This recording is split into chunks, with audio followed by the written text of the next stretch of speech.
We have an expression in the computer industry, and I know you've heard it. What you see is what you get. WYSIWYG.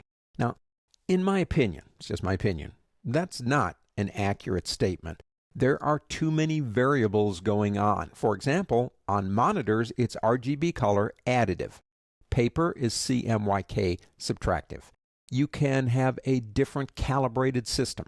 You could be going out to the internet as opposed to print. Illustrator is set up primarily to go out to print. Doesn't mean we can't change it. I'm going to show you how you do that. But it's primarily set up that way. So a lot of people will come up to me and they'll say, well, I did something in Illustrator and I was prepping it for the web, and so I saved it, did all that stuff to it. But when I put it out on the web page and looked at it, the color set really did look different. Now, quality-wise, it looked good, but the colors really shifted more than I had anticipated. Well, it's because it's set up for subtractive color. And the other thing is, I'm looking at this kind of like fish tank on my monitor. Incidentally, that is a document, if you want to open it, in your working folder called fishy.ai. And I'm working on it, and I'm teaching this lesson. So I see these colors. But by the time it gets to you with your monitor, the range on your monitor, called the gamut, the calibration of your monitor, you might see something slightly different. We live with that, okay? That's part of our lives. But if I want to change things, let's look at a couple of ways we can change view. For example, if you do go up to the word view on the pull-down menu, you have something called outline. Let's look at that first. Now what outline does, and it has nothing to do with printing, but it shows you the actual outlines of the objects. So you can tell maybe their complexity, kind of what they're made of, outline. The shortcut is Command Y. That's Control Y in Windows and Command Y in a Mac, to kind of toggle back and forth from that. Another thing that we know about working in Adobe Illustrator is that objects are resolution independent. If we come up here, we have something called a pixel preview. Let me show you something. Let me zoom in on this guy right here. I used to have a bunch of these when I was growing up. And we are now at 150% in terms of view.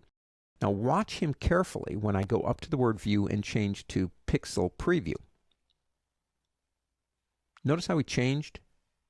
Well, the change is, what if I do need to rasterize this image? And we'll talk about how you do that later.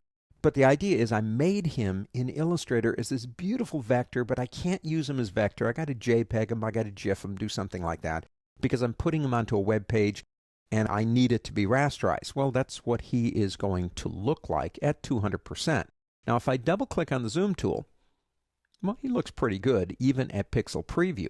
But that's a good one to know if you're moving into the world of rasterizing your images. Pixel preview. Let's go ahead and turn that one back off again. You have another one up here called overprint preview.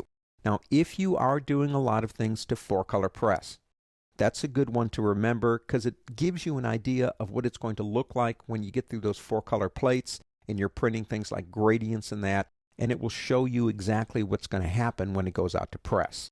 This is more of a basic course on Illustrator, so we're not going to go there. But remember, you've got that one too. Now, the other one I want to show you down here is what's called Proof Setup. Now, in Proof Setup, we are on Working CMYK. Now, that's the default because, well, Illustrator is primarily set up for going out to press. But you will notice we have things like Legacy Macintosh, Internet Standard. So, tell you what. Take a look at those guys swimming over there on the left. And I'm going to say, okay, I'm taking these things out to Internet Standard. What's it going to do to my colors? Watch them over there. It's saying that's the color set for a monitor. But if I am going out to print,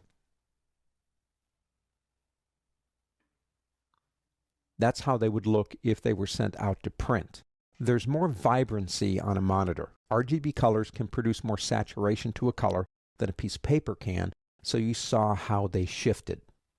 If you come back up here again, you even have options for things like color blindness. So you have a lot of different ways. Again, begin with the end in mind. Think about where you're going and then work in a proof view that shows you what it's going to look like for the final product. It makes sense. Begin with the end in mind.